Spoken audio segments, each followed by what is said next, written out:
샬롬. 오늘 또 하나님의 은혜와 평강이 여러분 가운데 함께 하기를 축복합니다. 오늘 또 묵상의 말씀을 통해서 나에게 주시는 하나님의 음성을 듣는 은혜로운 시간이 되기를 축복합니다. 이 시간 하나님께서 우리에게 허락해 주신 말씀은 민수기 23장 13절에서 26절 말씀입니다. 발락이 그에게 말하였다. 나와 함께 다른 곳으로 가서 보시기 바랍니다. 거기에서는 그들의 일부만 보일 것입니다. 그들이 전부 다 보이지는 않을 것이니 거기에서 나에게 유리하도록 그들을 저주하여 주시기 바랍니다. 그리하여 발락은 발람을 소빔 들판 비스가 산 꼭대기로 데리고 갔다. 거기에다가 그는 7 제단을 만들고 각 제단마다 수송아지와 숫양을 한 마리씩 바쳤다. 발람이 발락에게 말하였다. 임금님은 번제물 곁에 그대로 서 계시기 바랍니다. 나는 지난번처럼 주님을 만나 배워야 합니다. 주님께서는 발람을 만나셔서 그의 입에 말씀을 넣어주시면서 발락에게로 돌아가서 그대로 말하라고 하셨다. 발람이 발락에게로 와서 보니 발락이 번제물 곁에 그대로 서 있었다. 모압의 고관들도 그와 함께 있었다. 발락이 그에게 물었다. 주님께서 무슨 말씀을 하셨습니까? 발람이 예언을 선포하였다. 발락은 와서 들어라. 십볼의 아들은 나에게 귀를 기울여라. 하나님은 사람이 아니시다. 거짓말을 하지 아니하신다. 사람의 아들이 아니시니 변덕을 부리도 아니하신다. 어찌 말씀하신 대로 하지 아니하시랴. 어찌 약속하신 것을 이루지 아니하시랴. 나는 축복하라 하시는 명을 받았다. 주님께서 복을 베푸셨으니 내가 그것을 바꿀 수 없다. 주님께서는 야곱에게서 아무런 죄도 찾지 못하셨다. 주님께서는 이스라엘에게서 어떤 잘못도 발견하지 못하셨다. 그들의 주 하나님이 그들과 함께 계신다. 주님을 임금님으로 떠받드는 소리가 그들에게서 들린다. 하나님이 그들을 이집트에서 이끌어내셨다. 그에게는 들소와 같은 힘이 있다. 야곱에 맞설 마술은 없다. 이스라엘에 맞설 술법도 없다. 이제는 사람들이 야곱과 이스라엘에게 물을 것이다. 하나님이 하신 일이 어찌 그리 크냐고. 보아라, 그 백성이 암사자처럼 일어난다. 그들이 수사자처럼 우뚝 선다. 짐승을 잡아먹지 아니하고는 짐승을 찔러 그 피를 마시지 아니하고는 눕지 아니할 것이다. 발락이 발람에게 말하였다. 그들에게 저주도 빌지 말고 그들에게 복도 빌지 마시오. 발람이 발락에 이렇게 대답하였다. 무엇이든 주님께서 내게 말씀하신 것만 말하겠다고 내가 말씀드리지 않았습니까? 아멘. 자, 여러분, 발락은 이스라엘을 저주하라고 야단이고 하나님께서는 이스라엘은 복받은 백성인지 저주할 수 없다고 도리어 축복하라고 말씀하고 계시고 그 사이에서 우물쭈물하고 있는 발람을 우리는 보게 됩니다. 세상의 물질과 명예와 욕망의 야욕 속에서 하나님의 말씀대로 선포한다고는 하지만은 여전히 이 세상의 유혹 속에서 어찌할 바를 모르고 있는 발락을 보게 됩니다. 마치 오늘 우리가 하나님의 말씀과 세상 유혹 사이에서 어찌할 바를 모르며 우물쭈물하는, 하나님은 믿지만 세상의 욕망과 쾌락 사이에 어찌할 바를 모르는 마치 우리의 모습과 같습니다. 하나님의 뜻은 분명하잖아요. 이스라엘은 저주받을 수 없다는 겁니다. 거듭거듭 말씀하고 계시지만 발락은 하나님의 이 말씀을 정면으로 도전하듯 해요. 다시 저주를 시도합니다. 참으로 끈질깁니다.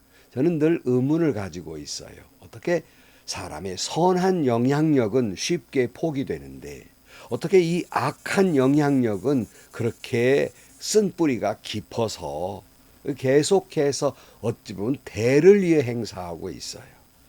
발락의 이 끈질기게 이스라엘을 저주하는 모습을 보게 됩니다. 계속 저주하기를 시도하고 있어요. 오늘 13절입니다. 발락이 그에게 말하였다. 나와 함께 다른 곳으로 가서 보시기 바랍니다. 거기에서는 그들의 일부만 보일 것입니다. 그들이 전부 다 보이지는 않을 것이니 거기에서 나에게 유리하도록 그들을 저주하여 주시기 바랍니다. 아마 발락이 생각했을 때 차리가 나쁜가? 그러니까 혹시 발람이 너무 이스라엘을 많은 무리를 보다 보니까 겁먹었나? 좀 끝만 살짝 보이는 곳으로 가서 조금만 보이고 겁내지 말고 저주하라는 것이에요.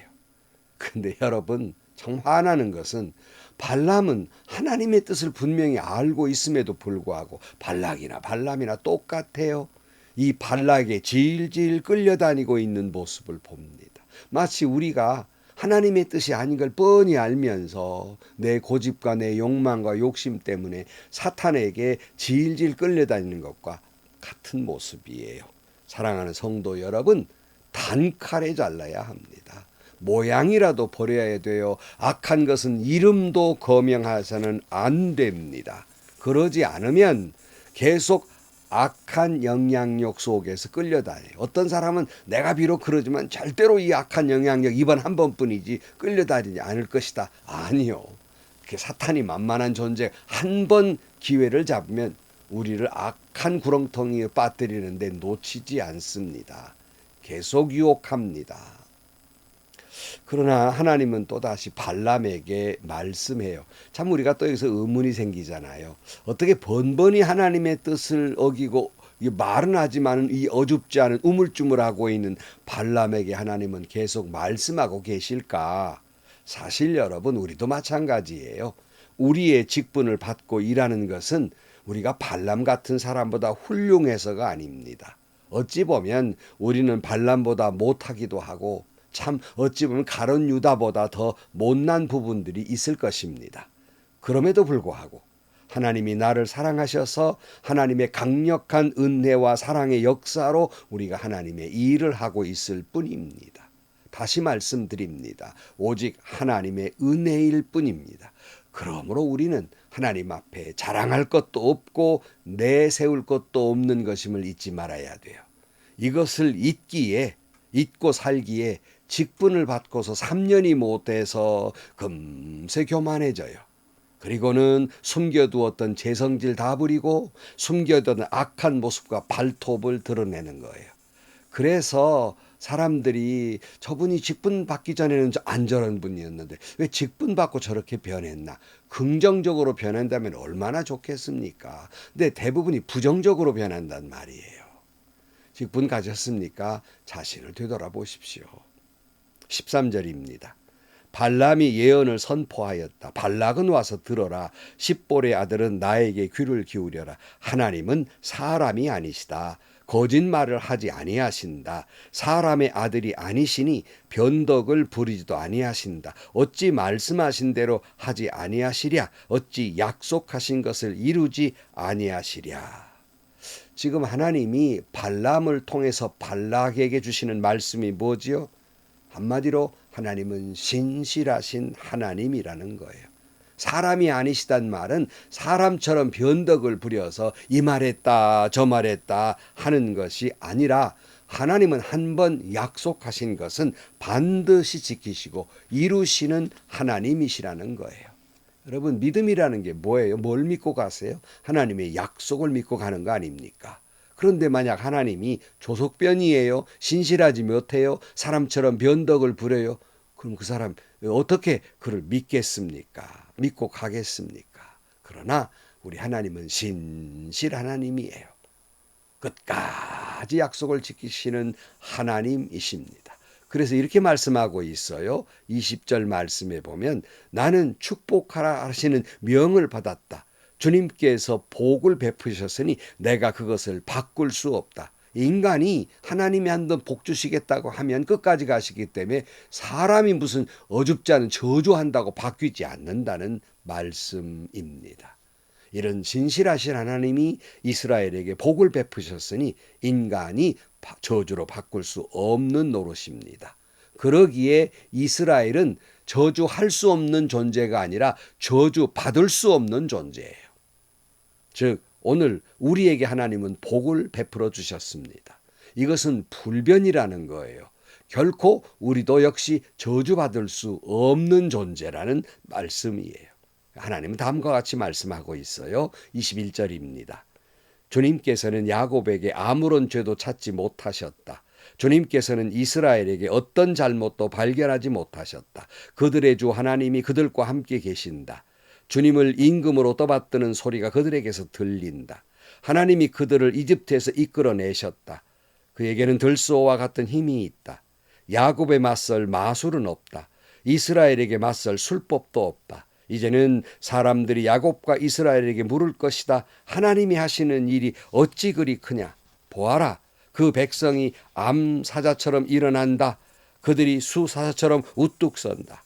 짐승을 잡아먹지 아니하고는 짐승을 찔러 그 피를 마시지 아니하고는 눕지 아니할 것이다. 여기 하나님께서 야곱에게 이스라엘에게 아무런 죄를 찾지 못했다고 말씀하는데요. 정말 그들이 죄가 없었을까요? 아닙니다. 그러나 왜 이렇게 말씀하고 계실까요? 용서하신다는 말씀이에요. 용서하시고 죄 없다 이렇게 말씀하시는 겁니다. 어떤 하나님이십니까? 이스라엘을 강력한 이집트에서 구원하신 전지전능하신 하나님이시기 때문에 결국 이스라엘을 암사자처럼 일어나게 하시고 숫사자처럼 우뚝 서게 하신다고 말씀하고 있고, 이 말씀은 이스라엘에게만 주시는 말씀이 아니라 오늘 우리에게 주시는 말씀이라는 거예요. 성도 여러분, 우리가 죄가 없어서가 아닙니다. 하나님이 우리를 사랑하시되 끝까지 사랑하셔서 당신의 아들 예수 그리스도를 십자가에 달려 물과 피를 쏟게 하시고 제물 되게 하시면서까지도 우리를 용서하시며 죄 없다 하시는 거예요. 이 사랑, 이 은혜를 뭘로 표현할 수 있겠습니까? 이 감격을 뭘로 말할 수 있겠어요? 그렇게까지 하시면서 우리를 결국 일어서게 하실 것입니다. 우리를 우뚝 구원의 반열에 서게 하실 것입니다. 25절이에요. 발락이 발람에게 말하였다. 그들에게 저주도 빌지 말고 그들에게 복도 빌지 마시오. 발람이 발락에게 이렇게 대답하였다. 무엇이든 주님께서 내게 말씀하신 것만을 말하겠다고 내가 말씀드리지 않았습니까? 이쯤 되니 발락이 미칠 지경이지요. 광분하고 있으면서 그러면 내가 저주하라고도 안 할 테니까 축복도 하지 말라 이렇게 말해요. 발람이 뭐라고 그래요? 내가 하나님 주신 말씀대로 내가 한다고 하지 않았습니까? 이렇게 대답을 하고 있습니다. 그러나 발락이나 발람이나 똑같아요. 사랑하는 성도 여러분, 그러나 신실하신 하나님은 달라요. 신실하신 하나님은 우리에게 약속하고 있습니다. 너희는 복받은 사람이니, 하나님의 복을 받은 사람이니 결코 저주받을 수 없고 오직 축복만 받도록 선택받은 존재, 구원과 은혜만 받도록 선택받은 존재라고 말씀하고 있습니다. 아무리 악한 발락 같은 존재들이 우리를 저주하려고 한다 할지라도, 아무리 우리를 쓰러뜨리고 우는 사자와 같이 우리를 망하게 하려고 한다 할지라도, 여기서 망한다는 건 구원에서 그저 멀어지는 자가 되게 하려고 한다 할지라도 우리는 망할 수 없어요. 하나님이 우리를 복주시기로 작정하시고 구원하시기로 작정하신 존재이기 때문입니다. 다시 말하면 우리는 하나님의 사랑받은 존재이니 결코 저주받을 수 없고 오직 우리는 사랑과 축복과 구원만 받으며 살아가는 존재라는 사실입니다. 에레미야 29장 11절 말씀에 하나님의 뜻을 분명히 하고 있어요. 너희를 두고 계획하고 있는 일은 오직 나만이 알고 있다. 내가 너희를 두고 계획하고 있는 일들은 재앙이 아니라 번영이다. 너희에게 미래에 대한 희망을 주려는 것이다. 나 주의 말이다. 여러분 분명히 하십시오. 하나님의 뜻이 어디 있지? 하나님의 계획이 어디 있지? 분명히 말해요. 우리에게 말씀하시는 거 번영이, 저주가 아니다. 번영이다. 그리고 미래에 대한 희망이다. 여러분 이 사실에 아멘 하시기를 축복합니다. 그래서 사도 바울은 로마서 8장 31절 말씀에 이렇게 말씀하고 있어요. 이 말씀을 읽으면서 말씀을 마무리합니다. 그렇다면 이 일을 두고 우리가 무엇이라고 말할 수 있겠습니까? 하나님이 우리 편이시면 누가 우리를 대적하겠습니까? 자기 아들을 아끼지 않으시고 우리 모두를 위해 내어주신 분이 어찌 그 아들과 함께 모든 것을 우리에게 선물로 거저주지 않으시겠습니까? 하나님께서 택하신 사람들을 누가 감히 고발하겠습니까? 의롭다 하시는 분이 하나님이신데 누가 감히 그들을 정죄하겠습니까? 그리스도 예수는 죽으셨지만 오히려 살아나셔서 하나님의 오른쪽에 계시며 우리를 위하여 대신 간구하여 주십니다. 누가 우리를 그리스도의 사랑에서 끊을 수 있겠습니까? 환난입니까? 곤고입니까? 박해입니까? 굶주림입니까? 헐벗음입니까? 위협입니까? 또는 칼입니까? 성경에 기록된 바 우리는 종일 주님을 위하여 죽임을 당합니다. 우리는 도살당할 양같이 여김을 받았습니다. 한 것과 같습니다. 그러나 우리는 이 모든 일에서 우리를 사랑하여 주신 그분의 힘을 입어 이기고도 남습니다. 나는 확신합니다. 죽음도 삶도 천사들도 권세자들도 현재일이나 장래일도 능력도 높음도 깊음도 그 밖에 어떤 비녀물도 우리를 우리 주 예수 그리스도 안에 있는 하나님의 사랑에서 끊을 수 없습니다. 아멘, 아멘. 기도하겠습니다. 하나님 아버지, 사탄은 우리를 우는 사자와 같이 우리를 삼키려 하나, 우리를 저주하려고 하나, 우리를 구원받지 못하게 하고 있지만 하나님은 우리에게 한번 복 주시마 약속하신 것, 그 어느 것도 거기에서 우리를 끊을 수 없는 줄로 믿습니다. 비록 우리가 세상에 살면서 많은 유혹을 받고 어떤 때는 갈지자 걸음을 하고 어떤 때는 좌절되고 낙심될 때도 있지만 하나님은 결코 나를 놓지 아니하시고 그 약속대로 이루어 주시는 하나님을 다시 한번 믿고 용기 있게 일어서게 하시고 용기 있게 수사처럼 우뚝 서게 하여 주옵소서. 예수님의 이름으로 기도하옵나이다. 아멘. 몇 시간 전에 전화를 받은 것이 있어요. 그건 뭐냐면, 목사님, 너무 살아가기가 무섭고 두렵습니다 하는 말씀이에요. 그분의 모든 형편을 제가 잘 알기 때문에 참 마음이 아팠습니다. 그러나 이 말씀을 듣고 용기를 갖게 되기를 바랍니다. 하나님은 나 홀로 두지 않습니다. 하나님은 나를 한번 휘어잡으셨으면 놓지 않으세요. 하나님은 나에게 복주마 약속하셨고 우뚝 서게 하신다고 약속하셨으니 그 약속은 반드시 이루어질 겁니다. 여러분도 이 말씀을 듣고 용기를 가지고, 저도 이 말씀을 설교하며 저 자신에게 얼마나 용기를 주는지 몰라요. 여러분 다시 한번 힘을 얻고 일어서기를 축복합니다. 행복하시고요. 좋은 일이 가득한 하루가 되시기를 주님의 이름으로 간절히 축원합니다.